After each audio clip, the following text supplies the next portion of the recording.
Okay, whenever. All right, so I am Jeremy, and our proposition today is that the United States should abolish the death penalty. And I'm on the affirmative side, so that we would like to abolish the death penalty. All right, and so I think that we should abolish the death penalty and I have three claims for that. My first claim is that the death penalty is inhumane. My second claim is that the death penalty is inefficient.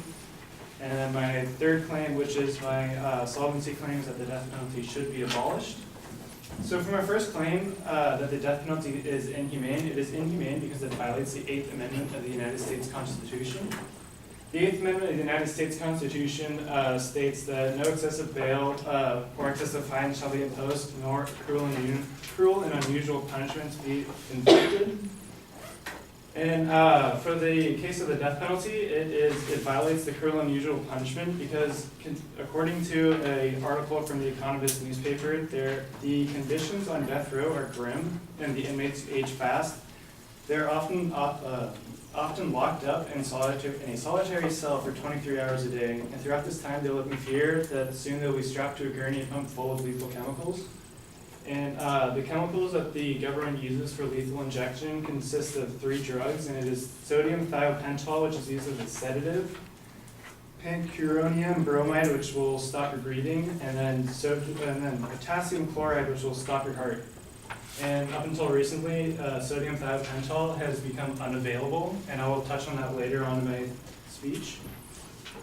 And so, it was written again by the Economist that the Supreme Court ruled in 2008 that the 3-drug protocol did not violate the Constitution's bar on cruel and unusual punishments, but newer injection methods, because sodium thiopental has become unavailable, they remain legally untested and have inspired lawsuits against several states.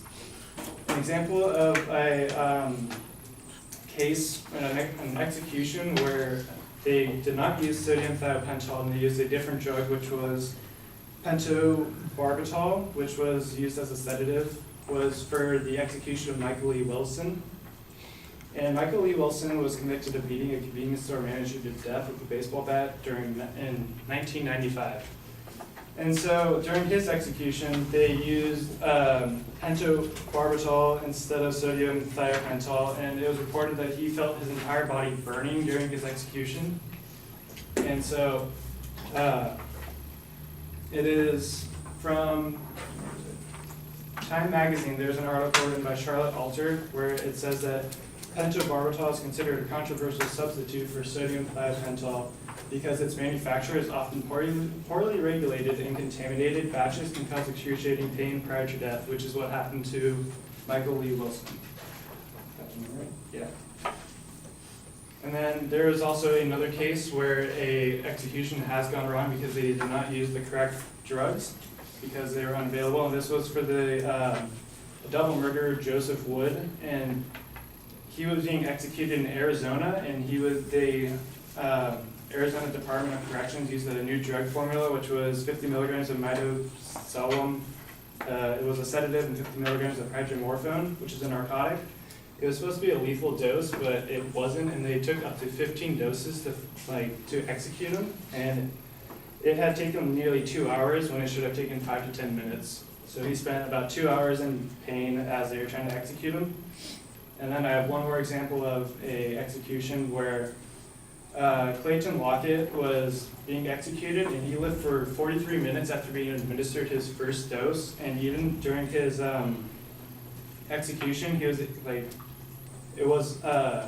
he woke up during his execution, was able to say the words "man, I'm not," and "something's wrong" before they stopped the execution and didn't let the reporter say anything more. And he had died of a heart attack.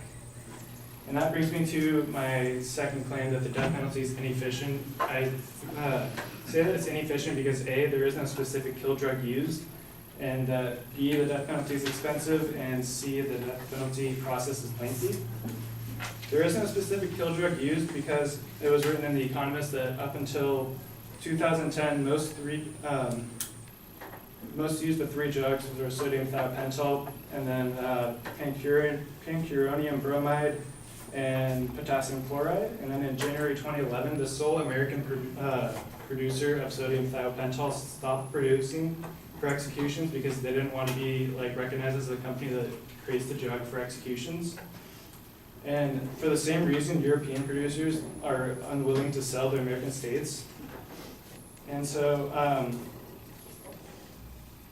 the death penalty is also expensive because taxpayers, it was an article written in the LA Times states that taxpayers have spent more than $4 billion on capital punishment in California since it was reinstated in 1978. And it is about $308 million per each of the 13 executions that have been carried out since then. And then for California as well, the 714 death row prisoners cost $184 million more per year than those sentenced to life in prison without the possibility of parole. Okay, and so for my last point for about how it's inefficient, it is that because the death penalty process is lengthy, and since 1976, there has been about 1,420 executions. And so this shows how slow the process is, and that another article that was written from The Economist where it says that for prisoners who are actually put to death, the average time that elapses between sentence and execution has risen from 6 years in the mid-1980s to 16 and a half years now.